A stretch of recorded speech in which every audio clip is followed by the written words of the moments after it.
हरे कृष्णा। तो आप सभी भक्तों का हार्दिक स्वागत है आज के प्रातःकालीन श्रीमद् भागवतम के डिस्कशन में। तो हम लोग आज चर्चा कर रहे हैं Shrimad Bhagavatam first canto fifth chapter, Narad मुनि के द्वारा वेद व्यास जी को भागवत की रचना पे इंस्ट्रक्शन। और इसके श्लोक संख्या 18 पे हम लोग चर्चा कर रहे थे। तस्यैव हेतो प्रयतेत कोविदो न लभ्यते यद्भ्रमतामुपर्यथा तल्लभ्यते दुःखवदन्यता सुखम कालेन सर्वत्र गभीररमहसा। तो हम लोग इस भौतिक संसार में अनादिकाल से हैं। हाँ, ये हालांकि एक बहुत बड़ा सब्जेक्ट मैटर है और इसमें बहुत सारी कंट्रोवर्सी हैं। तो इसलिए हम लोग इस पर ज़्यादा डिटेल में नहीं जाएंगे। हाँ, शास्त्रों में दोनों प्रकार की चीज़ें वर्णन की गई हैं कि क्या हम हमेशा से इस भौतिक संसार में थे या हम बहुत आध्यात्मिक जगत से इस भौतिक संसार में आए हैं। तो ये अपने आप में एक बहुत बड़ा प्रश्न चिन्ह है। तो इस पे जाकर ज़्यादा डिस्कशन ना करके हम लोग एटलीस्ट इतना तो समझ ही सकते हैं कि अनादिकाल से थे। इसका मतलब हम कोई भी कैलकुलेट ही नहीं कर सकता है कि हम कितने जन्मों से थे। एक ब्रह्मा का एक जन्म में कई अरबों खरबों हमारे जन्म हो जाते हैं। ब्रह्मा जी के एक सेकंड में हम 1,000 बार कम से कम जन्म ले सकते हैं, अगर 100 वर्ष की आयु एवरेज माने तो। तब आप उस हिसाब से कैलकुलेट कर सकते हैं कि ब्रह्मा जी के ऐसे 3600 सेकंड में, हाँ, 1 घंटे होते हैं। 24 घंटे का एक दिन, 30 दिन का एक महीना, 12 महीने का एक साल, और ऐसे 100 साल ब्रह्मा जी जीते हैं। तो ब्रह्मा जी के 100 साल में फिर हम कितने अरबों खरबों जन्म हो जाते होंगे। और ऐसे अनेकों करोड़ों करोड़ों ब्रह्मा निकल चुके हैं और हम जो है इस भौतिक संसार में अलग अलग प्रकार के जन्म ले रहे हैं। हाँ। तो और हर जन्म में हर बार हमने क्या किया है? केवल यही कार्य किया है। सुखम अन्यतः सुखम। हाँ, प्रयतेत सुखम, इस भौतिक सुख को प्राप्त करने का ही प्रयत्न किया है अलग अलग प्रकार से।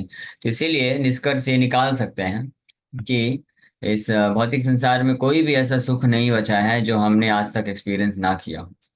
हाँ, कई बार लोग सोचते हैं ना, बस एक बार मुझे ये इतना धन आ जाए कि मेरे पास खुद का अपना 2 BHK के घर हो जाए, 3 BHK के घर हो जाए।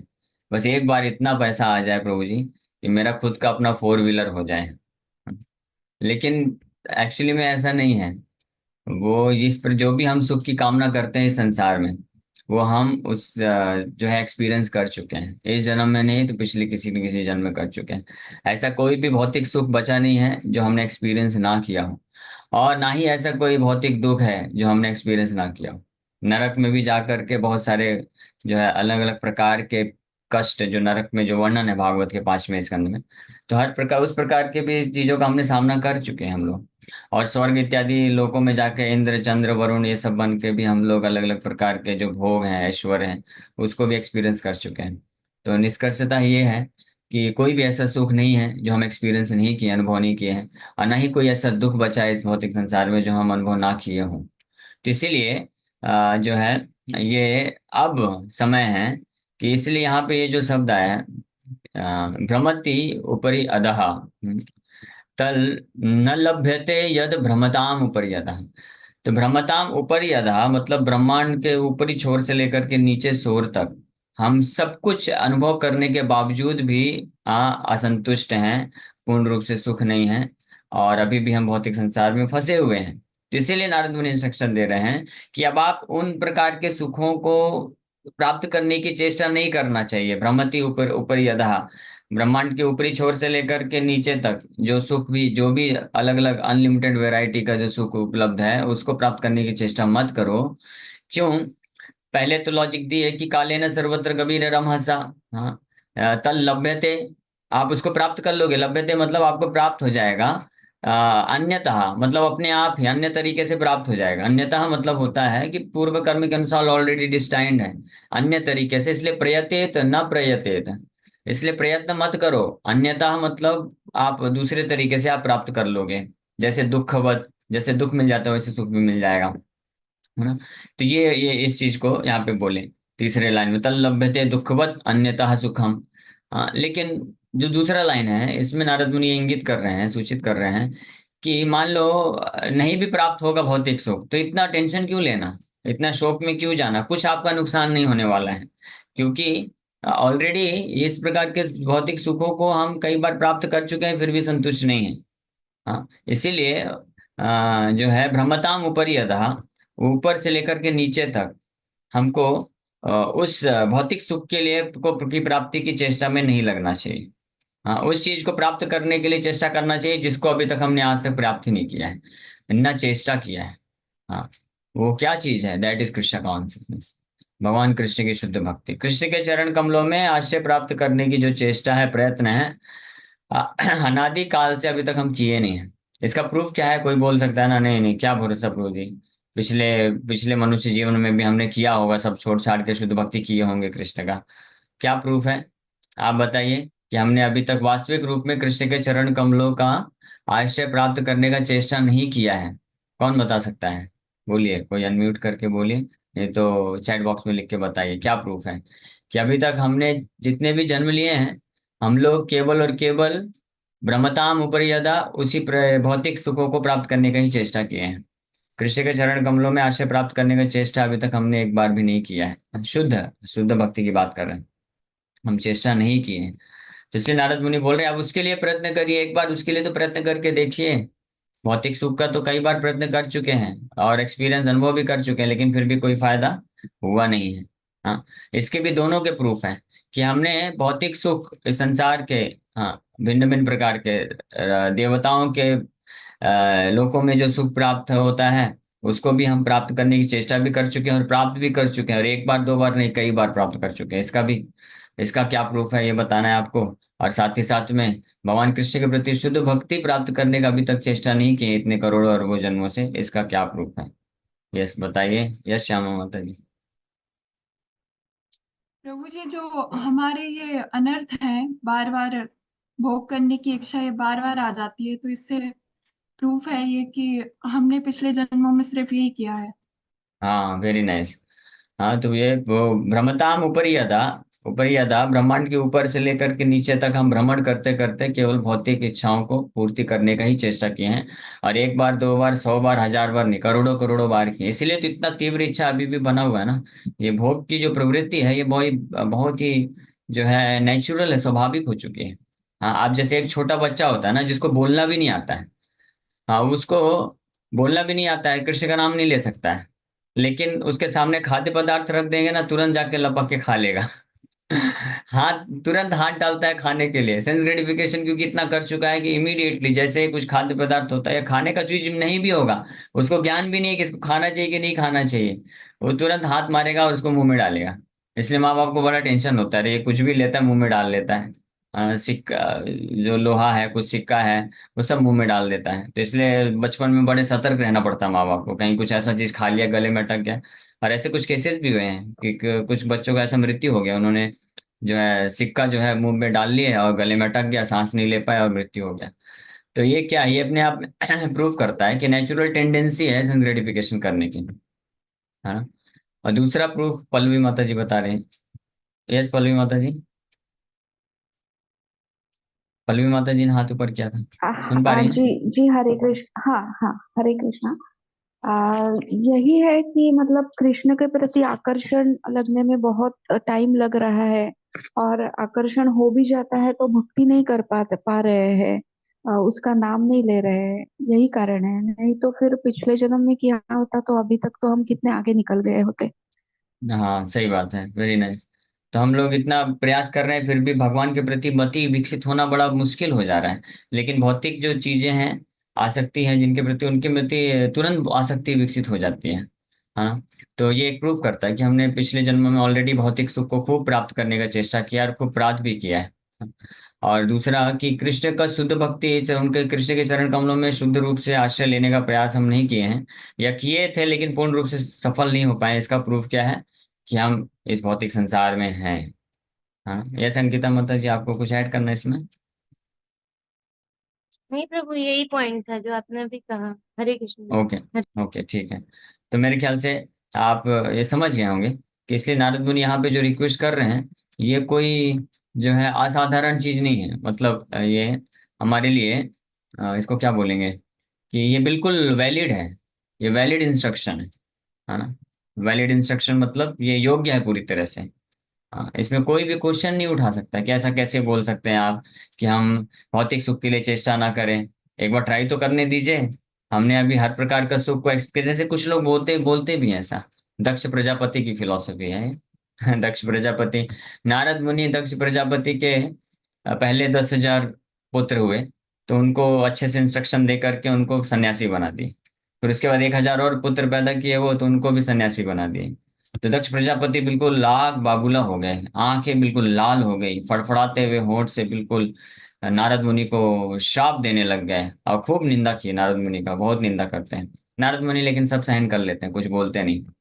और उस समय दक्ष प्रजापति नारद मुनि को बोलते हैं कि यार आपने अपरिपक्व अवस्था में मेरे पुत्रों को संन्यास दिला दिया है, ये बिल्कुल गलत किया है आपने। भौतिक सुख को उनको उनको जो है भौतिक सुख अनुभव नहीं करने दिया आपने, इसलिए उनका जो संन्यास है वो क्या हो जाएगा, इमेच्योर हो जाएगा।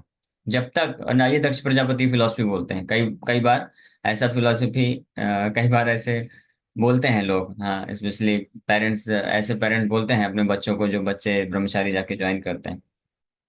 तो दक्ष प्रजापति बोलता है कि जब तक कोई भौतिक सुखों को भोग करके इसके दुख को एक्सपीरियंस नहीं करेगा वो खुद बोल रहा है कि भौतिक सुख को एक्सपीरियंस करने से दुख मिलता है, तो जब तक कोई भौतिक सुखों को इंद्र तृप्ति को कर करके भोग करके ये अनुभव नहीं कर लेता है कि इस संसार इसमें बहुत दुख है, तब तक वो जो है पूर्ण रूप से विरक्त नहीं हो पाएगा। ऐसा फिलॉसफी दक्ष प्रजापति दिए थे, जो कि पूरी तरह से गलत है। नारद मुनि ने इसको पूरी तरह से गलत करके सिद्ध करके दिखाया कि इसका जरूरत नहीं है। ऐसा जरूरत नहीं है कि आपको इस भौतिक संसार के दुखों को एक्सपीरियंस करना ही पड़ेगा तभी आप जो है विरक्त हो पाएंगे, बिल्कुल जरूरत नहीं। इसके अनेकों अनेकों उदाहरण हैं। सुखदेव गोस्वामी ने कौन सा भौतिक सुख का भोग किया था, वो तो बचपन से पूरी तरह विरक्त थे। चतुष कुमार, उन्होंने कौन सा किया था, वो चतुष कुमार तो इतने बुद्धिमान थे, ब्रह्मा जी को बोले कि हम बड़े ही नहीं होंगे, 5 साल के रह गए हमेशा, आगे ही नहीं बढ़े। तो उन्होंने भी कोई भौतिक सुख को एक्सपीरियंस नहीं किया, लेकिन फिर भी पूर्ण रूप से विरक्त हैं और भगवान की शुद्ध भक्ति में दिव्यानंद को प्राप्त किए। लेकिन अगर उस पॉइंट ऑफ व्यू को लें भी कि दक्ष प्रजापति बोलते हैं कि जब तक कोई भौतिक सुखों को प्राप्त करके इसके दुख को एक्सपीरियंस नहीं करेगा तब तक वो विरक्ति को प्राप्त नहीं कर सकता, अगर ये सही भी है तो हम ऑलरेडी एक्सपीरियंस कर चुके हैं, हाँ, पिछले कई जन्मों में। और इसीलिए जो है वो तीव्र आकर्षण उस तरफ बना हुआ है। तो अब वापस से एक्सपीरियंस करने में समय व्यर्थ गंवाने का आवश्यकता नहीं है। अब हमको जो है, अभी हम भगवान की कृपा से, भक्तों की कृपा से हमको पता चल गया कि भगवान की भक्ति करना चाहिए। तो केवल बेयर मिनिमम मेंटेनेंस के लिए, शरीर के जो केवल पालन पोषण के लिए जितना जरूरत है उतना करके बाकी समय हमको लगाना चाहिए कृष्ण भक्ति को प्राप्त करने के लिए। वो इंटेलिजेंट लोग होते हैं, बुद्धिमान, इसलिए कोविदा बोला गया है यहाँ पे।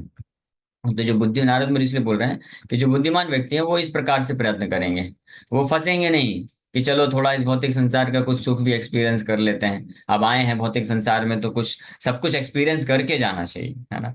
ये गलत फिलॉसफी है। हाँ, सब कुछ एक्सपीरियंस करने की जरूरत नहीं है क्योंकि ऑलरेडी कर चुके हैं। और जो बुद्धिमान लोग होते हैं, प्रभुपाद जी बोलते हैं, जो फर्स्ट क्लास लोग होते हैं वो केवल सुन करके समझ जाते हैं। जो सेकंड क्लास होते हैं वो देख करके समझ जाते हैं। जो थर्ड क्लास होते हैं वो एक्सपीरियंस करके समझते हैं। और जो फोर्थ क्लास होते हैं, वर्स्ट क्लास होते हैं, वो बार बार एक्सपीरियंस करने के बाद भी नहीं समझते हैं। हाँ, तो फर्स्ट क्लास मतलब जो शास्त्रों में गुरु वैष्णवाचार्यों से सुन लेते हैं कि भौतिक संसार जो है दुखालयम अशाश्वतम है, और इसमें जितना ज्यादा हम इंद्र तृप्ति भोग विलास में जुड़ेंगे उतना ही हमको दुख मिलेगा, ये सुन लेते हैं और उसको स्वीकार कर लेते हैं। तो ये फर्स्ट क्लास मोस्ट इंटेलिजेंट लोग होते हैं। और वो फिर इस तरह से डिसाइड कर लेते हैं कि नहीं नहीं, अनावश्यक रूप से हम बहुत ज्यादा इंद्र तृप्ति भोग विलास में नहीं जुड़ेंगे, केवल अपना तथा अपने परिवार वालों का पालन पोषण करने के लिए जितना जरूरत है उतना करेंगे, बाकी समय हम कृष्ण भक्ति में लगाएंगे। ये first class most intelligent class of people होते हैं, कोविद यहाँ पे बोला गया है। फिर जो सेकंड क्लास होते हैं तो वो दूसरे को वो चेष्टा करते रहते हैं, लेकिन देखते हैं एग्जाम्पल्स उनके सामने जब आते हैं, देखते हैं तो फिर सतर्क हो जाते हैं, फिर कान पकड़ लेते हैं, नहीं नहीं नहीं, अब मुझे इसमें बहुत ज्यादा आगे नहीं बढ़ना है, ये बहुत खतरनाक है। तो दूसरों को देख करके वो समझ जाते हैं, शास्त्रों से ऐसे ऐसे दृष्टांत सुन करके, एग्जाम्पल सुन करके वो समझ जाते हैं कि कैसे हिरण्यकशिपु हुआ, कंस हुआ, रावण हुए, ये सब कितना भोग विलास था इनके पास, सब कुछ था, लेकिन अंततः क्या हुआ, सब कुछ फिनिश हो गया, एक सेकंड भी नहीं लगा, भगवान आए खत्म कर दिए सब। हाँ, तो क्या फायदा हुआ इससे, ये सब इतना सब एक्वायर करने का। तो शास्त्रों से दृष्टांत को प्राप्त करके, और साथ में अपने आधुनिक समाज में भी देखते हैं कि बड़े बड़े लोग, पैसे वाले लोग होते हैं, बड़े बड़े सेलिब्रिटी होते हैं, फिल्म स्टार होते हैं, स्पोर्ट्समैन होते हैं, पूरा जीवन बहुत ही नेम फेम और पैसे धन संपत्ति कमाने के बाद भी फाइनली इनका जीवन किस तरह से निकलता है, इतने दुख में रहते हैं, इतने सारे लोग सुसाइड कर लेते हैं, इतने बार डिवोर्स करते हैं, इतना मारपीट करते हैं, इतना अपराध करते हैं। इस प्रकार से डे टू डे हम सुनते ही है ना, न्यूज़पेपर और मीडिया में ये सब तो खबर आती रहती है। हाँ। तो जो सेकंड क्लास होते हैं बुद्धिमान लोग, तो ये सब देख करके और सुन करके, देख करके दूसरे एग्जाम्पल्स को देख करके वो सतर्क हो जाते हैं। वो बोलते हैं नहीं नहीं भाई, हमको अच्छे से कृष्ण भक्ति करना चाहिए। ये तैयार हो जाते हैं। लेकिन थर्ड क्लास जो होते हैं वो बोलते हैं नहीं नहीं, इनका एग्जाम्पल गलत हो गया है, ये लोग बुद्धिमान नहीं थे इसलिए ये लोग अच्छे से भोग विलास नहीं कर पाए, इसलिए दुखी हो गए हैं। हम ऐसा नहीं करेंगे। जैसे कुछ लोग होते हैं ना, उनको बोलो कि भाई, स्पेशली कॉलेज यूथ होते हैं, तो उनको जब समझाया जाता है कि भाई देखो, आप ऐसे लोगों का संगति मत करो जो ड्रिंकिंग स्मोकिंग करते हैं। आप उनकी संगति में जाओगे तो आप भी इन्फ्लुएंस हो जाओगे। देखो, आपका वो मित्र था, वो 6 महीने पहले कोई ड्रिंकिंग स्मोकिंग नहीं करता था, अभी देखो एसोसिएशन में जाके वो भी चालू कर दिया ना। तो जो बुद्धिमान होता है वो देख करके इस प्रकार से सतर्क हो जाता है कि हाँ भाई, ऐसे संग से मुझे दूर रहना है। लेकिन जो कम बुद्धिमान होता है, उससे थर्ड क्लास जो जिसका इंटेलिजेंस होता है, तो वो सोचता है, वो क्या सोचता है कि मैं इंटेलिजेंट हूँ। वो सोचता है कि मेरा दोस्त फंस गया है लेकिन मैं नहीं फंसूंगा, मेरा मन जो है मेरे नियंत्रण में है, मैं केवल उनके साथ रहूंगा लेकिन कोई ड्रिंकिंग स्मोकिंग नहीं करूंगा। इस प्रकार से वो सोचता है। और फिर क्या होता है, उन लोगों का संग छोड़ता नहीं, उनके साथ उठना बैठना हमेशा बना रहता है। और धीरे धीरे धीरे धीरे उसको भी लत लग जाती है और वो भी फंस जाता है। ये थर्ड क्लास कैटेगरी के होते हैं। और फोर्थ क्लास ऐसे होते हैं कि जो बारंबार फंसने के बाद बचने का उपाय दिया जाता है, भक्ति में उनको भक्त लोग लेके आते हैं, लेकिन फिर से जाके उसी में कूद जाते हैं। फिर वापस बुलाओ फिर जाके उसमें चले जाते हैं, फिर वापस बुलाओ फिर चले जाते हैं। यानी बारंबार एक्सपीरियंस करने के बाद भी वो हमेशा, हाँ, उसको उसमें जाके फंसते हैं जानबूझ करके। एक तो होता है कि पूर्व संस्कार, बैड संस्कार के कारण कोई फंस जाता है, तो that is a different case, क्योंकि उस केस में वो वास्तव में अपने आप को बचाना चाहता है और इसलिए फिर उस बचाने के लिए तीव्रता से कृष्ण का आश्रय लेता है। तो वो अच्छा क्लास है, वो फर्स्ट सेकंड क्लास में। लेकिन हम ऐसे फोर्थ क्लास उसको बोलते हैं जो कि जानते हुए भी जानबूझ करके वो अपने आप को फंसा देता है संसार में, तो उसको फोर्थ क्लास बोला जाता है। लेकिन जो बुद्धिमान है, जैसे आप सब लोग बुद्धिमान हैं, तो आपके लिए ये सब भागवत कथा चल रहा है, इंस्ट्रक्शन नारद मुनि की। तो फर्स्ट क्लास लोग हैं आप सब। तो फर्स्ट क्लास लोग हो, आप लोगों के लिए यहाँ पे नारद मुनि क्या बोल रहे हैं कि इसलिए आप भ्रमित मत होइए, ये मत सोचिए कि मेरे को ये, मैं इस सुख से वंचित हो गया, मुझे ये नहीं मिल पाया, वो नहीं मिल पाया, ये नहीं हो पाया, एक बार इसको भी एक्सपीरियंस कर लूं, है ना। कोई जरूरत नहीं है, सब एक्सपीरियंस कर चुके हैं। हाँ, just focus on Krishna consciousness.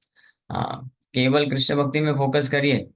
और एक ये इस प्रकार से कृष्ण के लिए एक जीवन लगा देते हैं, तो फिर उसका देखिए क्या फल होता है। फिर वापस से आपको भ्रमताम उपर्यदा नहीं करना पड़ेगा। ब्रह्मांड भ्रमिते को न भाग्यवान जी, गुरु कृष्ण प्रसाद पाया भक्ति लत भी। चैतन्य महाप्रभु इसका वर्णन करते हैं कि ब्रह्मांड भ्रमित कौन भाग्यवान जी। ब्रह्मांड में सब भ्रमण कर रहे हैं 84 लाख योनियों में, असंख्य प्रकार के शरीर को, 84 लाख तो योनियां हैं। और हम लोग इस प्रकार से करोड़ों अरबों खरबों अलग अलग शरीर को प्राप्त करते रहते हैं, भ्रमण करते रहते हैं। कोई काउंट नहीं है, कोई हिसाब किताब नहीं है किसी के पास भी। हमारा एक व्यक्ति का भी, एक जीवात्मा का भी पूरा पूरा हिसाब किताब नहीं है। या यमदूत यमराज के पास भी नहीं है, ब्रह्मा जी के पास भी नहीं। ब्रह्मा जी की भी डायरी में, अकाउंट में जाके चेक करेंगे तो उसमें भी कुछ लिमिट होगा, कुछ करोड़ अरब खरब जन्मों का हिसाब किताब होगा। लेकिन अनादि काल से है, ये पूरा हिसाब किताब केवल और केवल कृष्ण के पास है। तो इसलिए किसी को जानना है अपने पूर्व जन्मों के, कि हम आए कब, सबसे पहली बार भौतिक संसार में कब फंसे हैं, तो प्रभुपाद जी बोलते हैं इसका उत्तर केवल और केवल कृष्ण दे सकते हैं। तो आप अच्छे से कृष्ण की भक्ति करो। कृष्ण के लोक में जब जाएंगे तो कृष्ण फेस टू फेस सामने बैठ के आप पूछ लेना। ठीक है, इसलिए अभी उसमें ज्यादा टेंशन नहीं लेना है। अभी हमको इतना कन्विंस होना चाहिए कि हमने बहुत सारा इस प्रकार से समय व्यर्थ गवाया है, अब समय व्यर्थ नहीं गंवाना चाहिए, यूटिलाइज कर लेना चाहिए। ठीक है।